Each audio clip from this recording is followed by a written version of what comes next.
Hello guys. Geography listing के क्रम में आज हम देखेंगे प्रमुख पत्तन, जो भारत के बड़े प्रमुख पत्तन हैं। आज हम इनके बारे में देखेंगे। देखो, सारे वनडे एग्जाम में पत्तन से भी एक क्वेश्चन आता है और ये बहुत इंपॉर्टेंट टॉपिक है। और हमने ऐसा कवर किया हुआ है कि इसमें जो छोटे बड़े डिटेलिंग होती है, जैसे आजकल डिटेल में क्वेश्चन पूछा जाता है कि कुद्रेमुखी लौह अयस्क को किस पत्तन द्वारा विदेशों में भेजा जाता है, या फिर किस पत्तन द्वारा लौह अयस्क को जापान में भेजा जाता है, किस पत्तन का प्रयोग होता है। तो हमने इस तरीके से क्वेश्चन को कवर किया हुआ है कि आपका जो सारा क्वेश्चन है पत्तन से रिलेटेड वो इसमें कवर हो जाए। तो आइए देखते हैं। कांडला सबसे पहले आता है, कांडला। ठीक है, तो सबसे पहले हम देखेंगे कांडला बंदरगाह। ये कच्छ की खाड़ी के मुहाने पर है। ये एक प्राकृतिक बंदरगाह है। ठीक है, जो चीज़ें इसमें लिखी नहीं है वो आप देख लीजिएगा। ये सबसे व्यस्ततम पूछा जाएगा तो सबसे व्यस्ततम बंदरगाह है कांडला बंदरगाह। ठीक है, सबसे व्यस्ततम बंदरगाह कांडला कहाँ है? कच्छ की खाड़ी के मुहाने पर स्थित है। ये पेट्रोलियम, अच्छा, इस बंदरगाह द्वारा क्या निर्यात किया जाता है या आयात किया जाता है? तो इस बंदरगाह द्वारा पेट्रोलियम से रिलेटेड जो भी उत्पाद हैं, उर्वरक हैं, उनको रिसीव किया जाता है। ठीक है, अगला देखते हैं मुंबई ये प्राकृतिक है और देश का सबसे बड़ा बंदरगाह। सबसे व्यस्ततम कांडला, सबसे बड़ा मुंबई। ठीक है, तो मुंबई बंदरगाह देखते हैं हम। ये प्राकृतिक है एवं देश का सबसे बड़ा बंदरगाह है।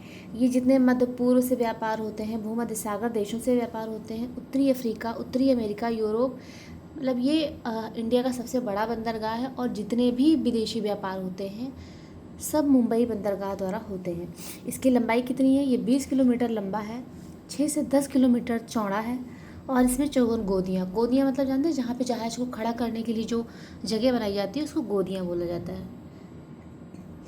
ठीक है, ये बंदरगाह मध्य प्रदेश, महाराष्ट्र, गुजरात, उत्तर प्रदेश, राजस्थान के जितने भी पश्चिमी वाले भाग हैं उन राज्यों को कनेक्ट करने के लिए ये मुंबई पत्तन बनाया गया है। ठीक है, बहुत महत्वपूर्ण भूमिका निभाता है। ये बहुत बार एग्जाम में पूछा भी गया है। आइए देखते हैं अगला, जवाहरलाल नेहरू। इसको नावा शेवा बंदरगाह भी बोलते हैं, जवाहरलाल नेहरू। इसको क्यों बनाया गया? मुंबई पत्तन पे बहुत ज़्यादा भार हो गया था, मुंबई बंदरगाह पे बहुत ज़्यादा भार हो गया था। उसको कम करने के लिए, उसके दबाव को कम करने के लिए बनाया गया था ये जवाहरलाल नेहरू। इसका कंटेनर पत्तन, मतलब अगर विशालतम कंटेनर पत्तन वाला बंदरगाह पूछा जाता है तो हमारा जवाहरलाल नेहरू होगा। ठीक है, अगला हम आते हैं मुर्मुगाओ बंदरगाह। ये गोवा में स्थित है।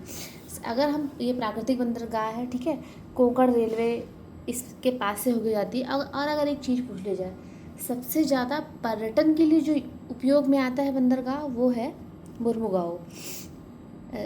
गोवा में है, तो हमारे जितने भी पर्यटक आते हैं वो गोवा बंदरगाह का उपयोग करते हैं। उसके बाद हम आगे देखते हैं न्यू मैंगलोर। ये कर्नाटक में स्थित है। ठीक है, न्यू मैंगलोर बंदरगाह, ये कर्नाटक में स्थित लौह अयस्क का निर्यात होता है न्यू मंगलौर बंदरगाह से। ये जो कुद्रेमुख की खदानें हैं कर्नाटक में, वहाँ से जो लौह अयस्क निकलता है उसका निर्यात किया जाए, उसको लेके आया जाता है पहले न्यू मैंगलोर बंदरगाह, सबसे नज़दीक है। और लौह अयस्क का निर्यात किया जाता है। पेट्रोलियम, उर्वरक, खाद्य तेल, कॉफ़ी, चाय, लुगदी, सूत, ये आजकल तो पीसीएस में बहुत छोटी छोटी चीज़ें पूछी जाने लगी हैं, तो स्टेटमेंट वाइज ही पूछा जाता है कि ये न्यू मैंगलोर बंदरगाह लौह अयस्क का निर्यात। इसके साथ साथ ये सूत, ग्रेनाइट, पत्थर, शीरा का से रिलेटेड जो भी आयात निर्यात है उसका निपटान करता है। तो आपको ये भी थोड़ा सा ध्यान में रखना पड़ेगा कि किस बंदरगाह से क्या क्या चीज़ें हम निर्यात कर रहे हैं या आयात कर रहे हैं। ठीक है, चाय, लुगदी वगैरह जा रही है। ठीक है, आगे देखते हैं कोच्चि को क्या कहते हैं? इस बंदरगाह को कहते हैं अरब सागर की रानी। ये प्राकृतिक बंदरगाह है कोच्चि। ये भी एग्जाम में आता है, कौन सा प्राकृतिक है कौन सा कृत्रिम है।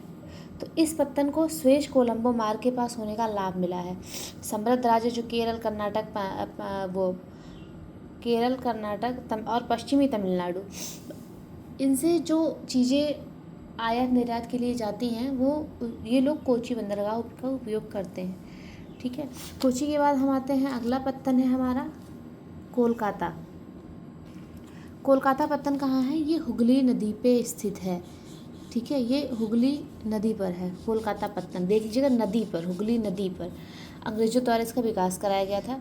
कोलकाता पत्तन के बारे में बहुत सारी चीज़ें नहीं पूछी जाती हैं, ठीक है। एक क्वेश्चन था उस टाइम पे, भी मुझे याद नहीं आ रहा, कोलकाता पत्तन से रिलेटेड था। हल्दिया देखते हैं, याद आएगा तो आपको बता देंगे। हल्दिया कोलकाता से ये 105 किलोमीटर दूर है। डाउन स्ट्रीम पर आधारित है। लौह अयस्क, कोयला, पेट्रोलियम उत्पाद, उर्वरक, जूट, देखो जूट ये पश्चिम बंगाल वाला एरिया है, तो जूट भी जाता है, उर्वरक भी जाता है, कपास, सूती धागा आदि का निपटान करता है।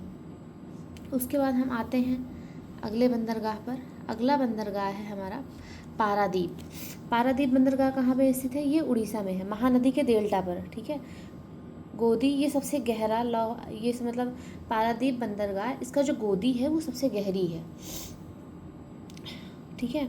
गोदी है इसकी गहरी है, और ये लौह अयस्क का निर्यात करता है उड़ीसा, झारखंड और छत्तीसगढ़ वाले एरिया से